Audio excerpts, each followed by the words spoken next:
Hello guys, welcome to another episode of Gender Corner, the space where we have honest conversation about love, life, relationship and everything in between. I am your host Emilia. Today's topic is as real as it gets. Healing while dating.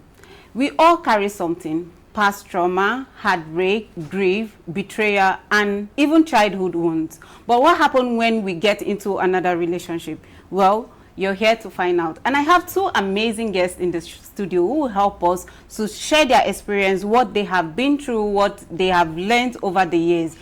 Well, without further ado, I'll allow my guests to introduce themselves. Over to you guys. Welcome, Miss Princess. It's good to have you here again, but please do us the honor by introducing yourself. Hi everyone, I am Princess and I am a lawyer. Welcome, Miss Princess. My name is Coles, and I'm an event and showbiz consultant. Okay, you're welcome. It's good to have you in our studio. Our conversation for today is healing while dating, which I know you guys already know what we're talking about. But before we get into the question, what is healing to you?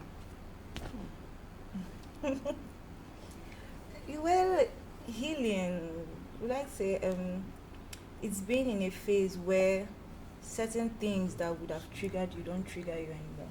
Okay. Yeah. Mr. Coles? Yeah, I agree with what you have said. Okay. Have you ever entered a relationship while still healing from a past one? Say you were heartbroken in the previous relationship and it ended when you were not expecting it, and then you get into another relationship while still healing from the previous one? Well, I have yes and no. No, I've experienced both. Okay. So getting into a relationship without being healed first, it ended badly for me because I spoiled things I spoiled things for both of us. Okay. In the sense that because I had not healed, once I see something, for example, maybe he doesn't call, I'm like, yes, I know this trait. It's because he's doing this right now. That's why he didn't call.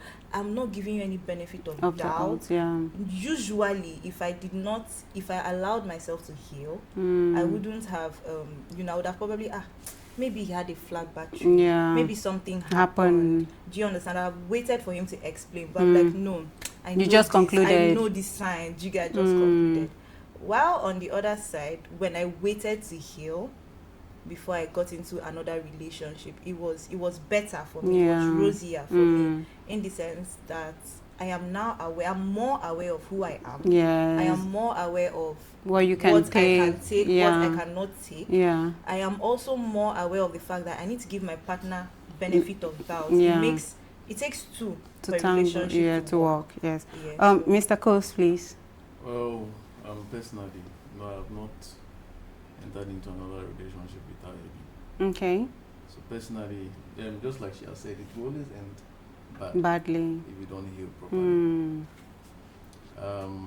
Love can be a catalyst. It can speed up healing, but it can't exactly make the wound disappear. Yes. You need Time. You need space, you need to realize if you were the problem. Yeah, The or the other problem. person was the problem, yeah. And you just need that time to heal properly. Okay. Before carrying body to another Another person, just like person, you said. yeah. Because it will definitely end. You start projecting Yeah. the trauma Yeah. of your past Trauma relationship exactly on the other person. on the other person. And it won't be fair to the other person. Okay, so do you think love heals? Well, like I said, it can speed up healing. But it can't heal the wound. Yeah, maybe it takes some time Okay. to. It's just like you'll be deceiving yourself that you love this person, but you're trying to use the person to fill up the space. The space, that you need yes. to get over. Okay. All right. So moving on. So for those who say I'm still healing, do you think it's an excuse to avoid vulnerability or a valid boundary? You know, there are people that when you meet them, they let you know, and I kind of like those kind of people because they tell you what to expect. If you decide to go into a relationship with them while they are still healing, then you should be ready to go with any baggages that they come with. So some people say it is an excuse. Do you think it's an excuse? When someone said, or when you meet someone and you want to get into a relationship with them and they tell you, oh, I'm still healing, do you think it's an excuse or is a valid Excuse boundary? Excuse not to be in a relationship with you. Yes, some people think it's an excuse, right?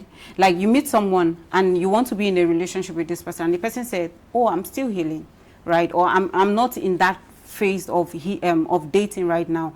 Some people think it's an excuse. So for you now, do you think it's an excuse or it's just a valid boundary that this person is trying to create for his or herself? Sometimes it could be fear. Okay. It could be fear of not wanting to experience what has been experienced. Experience before, yeah. You may like the person, but you might not have fully healed. Yeah. So there's a wall. You're holding yourself back. Okay. To fall into the same position. Okay. You're in. So, well, personally, since it's a personal question, Yeah. I don't think it's an excuse. Okay. For not wanting to. If the person says I'm healing, you should give the person that. That You should try and help the person heal. Heal. You try and help the person. Okay. Do you have anything to say on that? I think it can be both. Okay. Where you mentioned scared of being vulnerable. Yes. And I think that syncs with fear. For example, I can say, not me now, I'm just giving an example. Yeah. I can say, oh, I'm not ready for a relationship. Why? Because I'm scared of being vulnerable again. I'm scared of being me because the last time I was me, it ended badly. Yeah. Do you understand? While true, some people can say, I'm healing. This is my healing self-love all the way. So meanwhile, they're actually desiring to be in a relationship. Yeah, but some people actually, I have a friend that her method of healing is jumping into another relationship. But does it work? I think it works for her.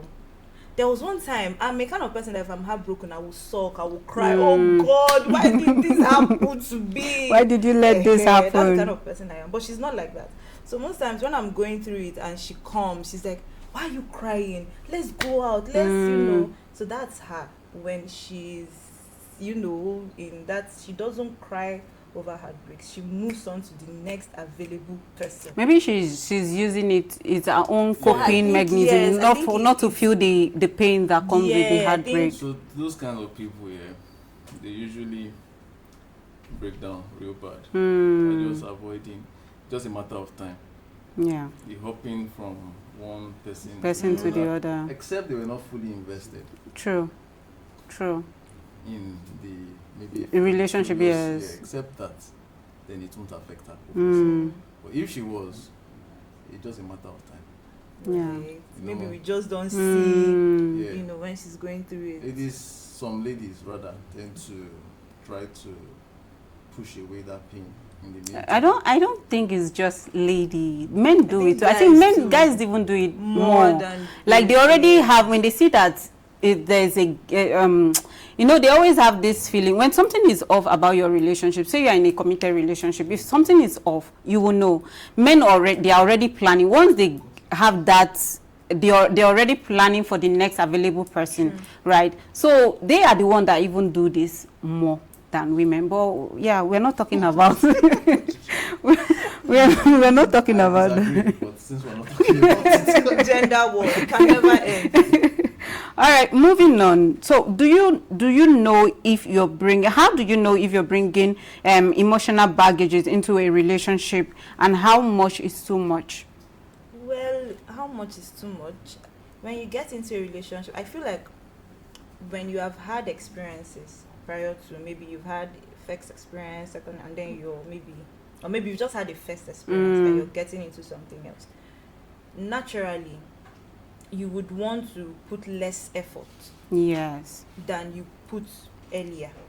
naturally you are want, for some ladies, even I think for some guys too, you are wanting to, you want the person to show you why you should put the kind of effort The effort, earlier. yes, Do you yes. understand? So I think already when you have that state of mind, that's emotional baggage, because you are not being yourself. Usually you would call maybe to ask your man, oh babe, are you back? It's late though. But because the last time you were calling to ask, are you back? They said, were telling you no, are disturbing them. Why are you disturbing me now? Do you understand? You're not like, oh, let me just stay, because I don't want anybody to tell me. And you don't know if your new relationship, the new man you're with, wants those calls. Do you understand? So I feel like unintentionally, we can, even after we have healed, the emotional baggage is there. It's there. You can never love the way you loved in your first. You can, let me not say never, but what if this person is doing 100 than what your previous relationship was giving you? Say this person is consistent.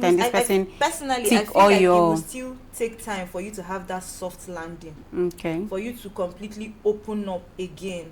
Do you understand? If you've been hurt, that's why some people would say, right person, wrong timing. Wrong timing. Do you understand? That's what I feel personally. I don't know. Mr. Kos. Well, you're right to an extent. Okay. It still has to do with the love healing. You know, if you've not healed completely, you will. Everything, no, even if the person is doing 100%, you will still find traits or some faults in the 100%, and you still bring your trauma to the new one. I have a question. Okay. When do you know that you are completely healed? It's actually my next question. I want to know. I asked a question, what is healing to you? And you said when things don't trigger you again. So when things don't trigger you again, that means you're healed. Yes. But say, please, it's a safe space. So I don't think it's possible to forget traits, similar traits, or traits that you can decide to give benefit of doubt. But I think it will always come back in your head that this thing is going to be like that. Using it against the relationship. Okay. You know, that's where emotional intelligence comes in. Yeah. So you've been through something, you've healed from it. There's a new thing. Just live in the moment. And walk. Exactly. As opposed to always bringing up, I have seen this before. Yeah. I know this pattern. That's it could be very wrong. That's true.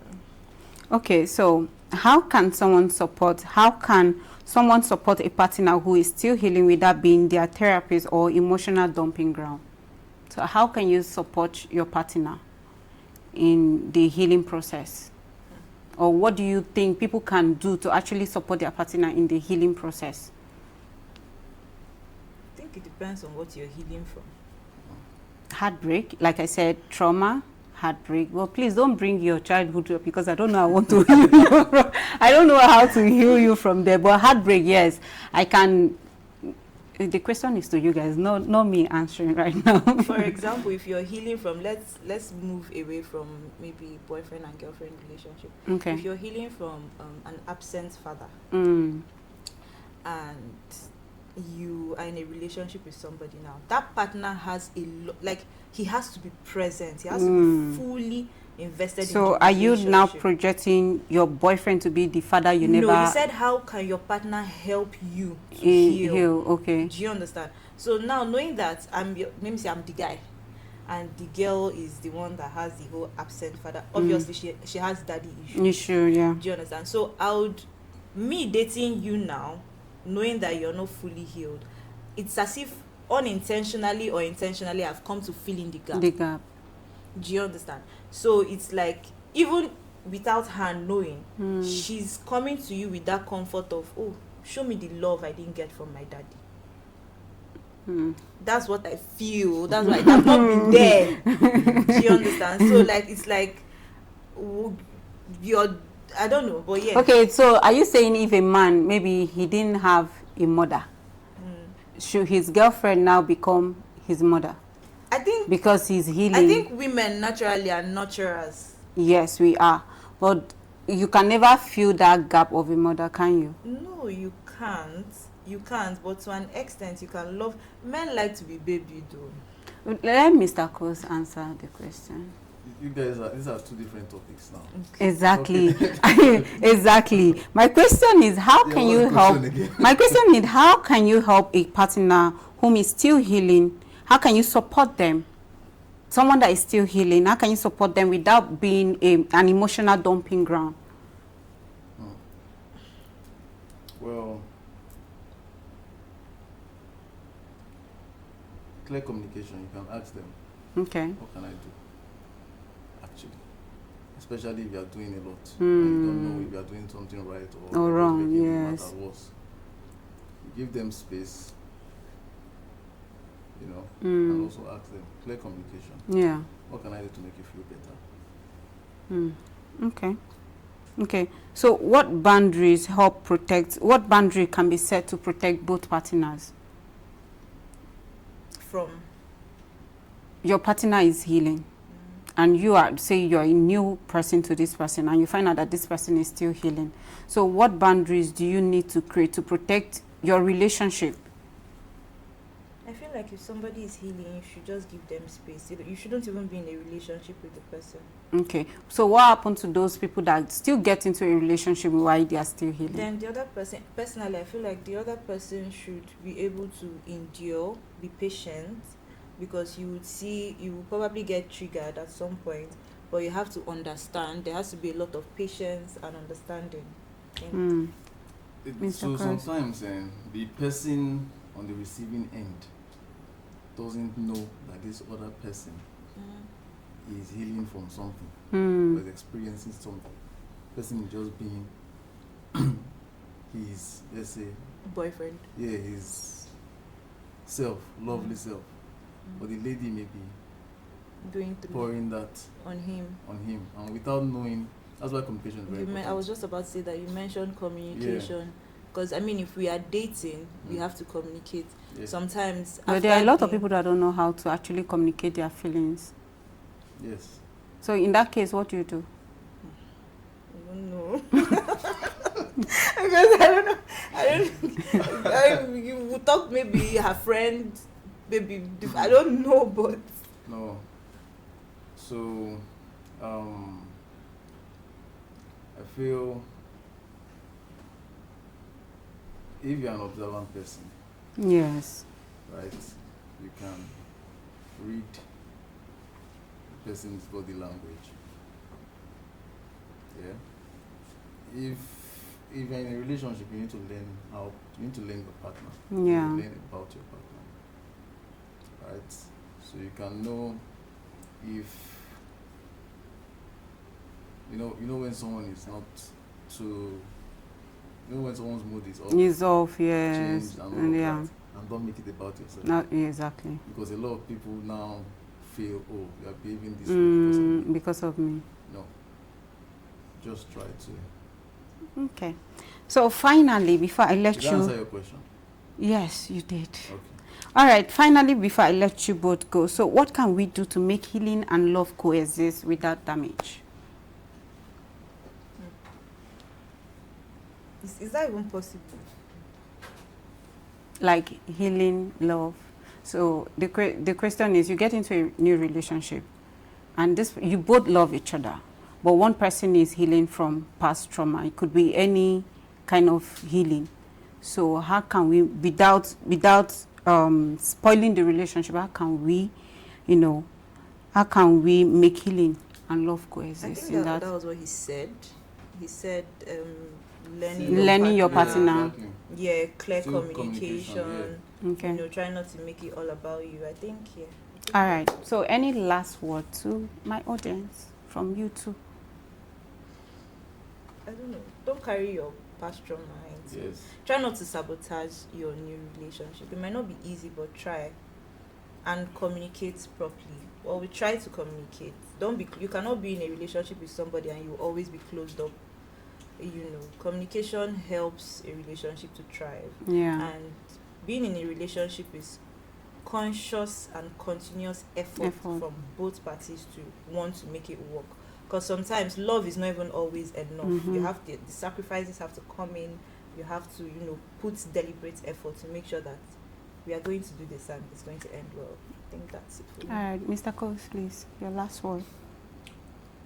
Don't get into any serious relationship with someone if you haven't healed completely.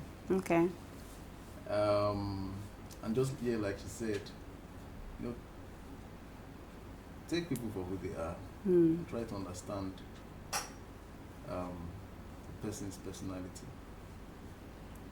Learn about your partner. And don't assume your partner is like your ex.